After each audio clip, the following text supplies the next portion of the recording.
Theodore in Sweden. Hello. Hi, Theodore. Hey. How you doing? Good. You? Good. I'm doing good. Kind of late, but I'm doing good. Anyway, I was thinking, you were talking about, well, among other things, arresting the Pope, and we actually had a case here in Sweden a couple of years ago, about 5 years ago, I think. Yeah.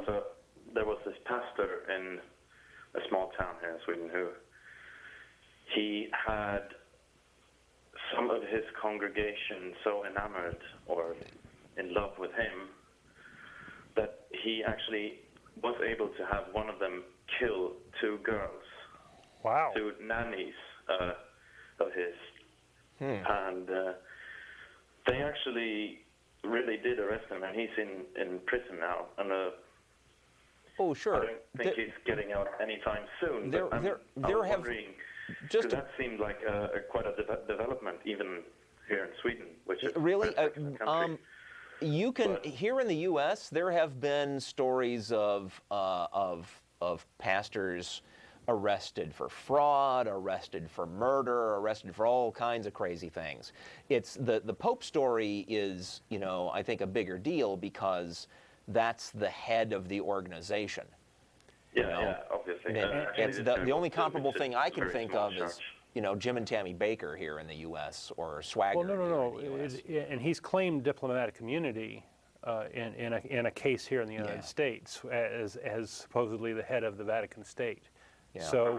So that's what makes this a little more interesting. To fill in what Jeff said, there's an organization here in the U.S. for our U.S. audience called the Freedom from Religion Foundation, and they publish a monthly newsletter where it's two whole pages every month of what they call black-collar crimes of all these different ministers and things that have been caught doing this very things or sentenced to this or whatever.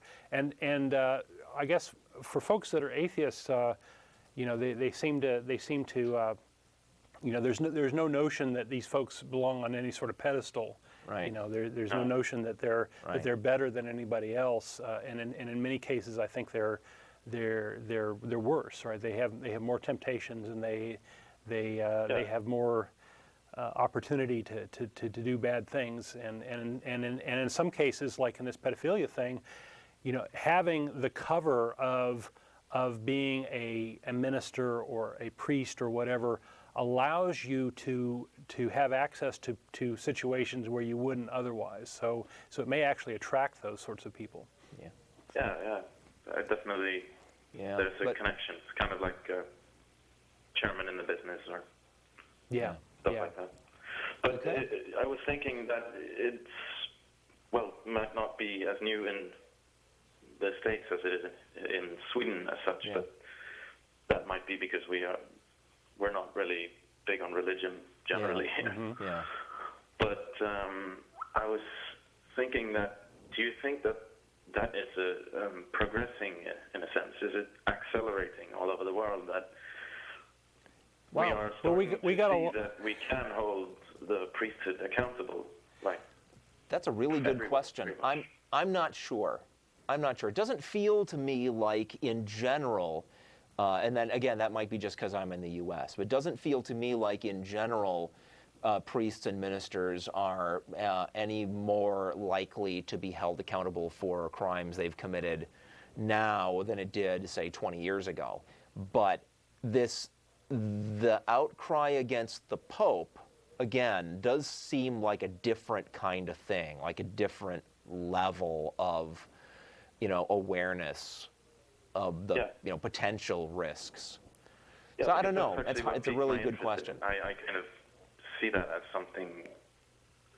It's special in a way. It symbolizes something, maybe. Yeah. I hope so. I think we, in the United States, I think there is a little bit of a movement that is feeding into this atheist movement of people being a little bit fed up with religion and the sort of goofy things that are done in the name of religion. I sense that there is some movement towards let's step away from this. We have a group here in the United States, a demographic group called the nuns, the none of the aboves, the people who don't identify with particular religions, and this is the largest growing group in the United States right now, and I'm hoping this trend continues. Now, not all of those people are atheists, but these are people who have said, enough of organized religion, I'm going to step away from it.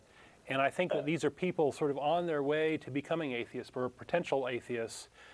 And I think that this is a good thing. I think the Pope scandal, in some ways, is a blessing for us. It's a way for people to be made more aware of the abuses that are going on and make it more socially acceptable to talk about these sorts of things and to register our disgust and our frustration. And I think that's a good thing. Yeah. Yes, absolutely. Thanks for taking my call. And thank you for calling.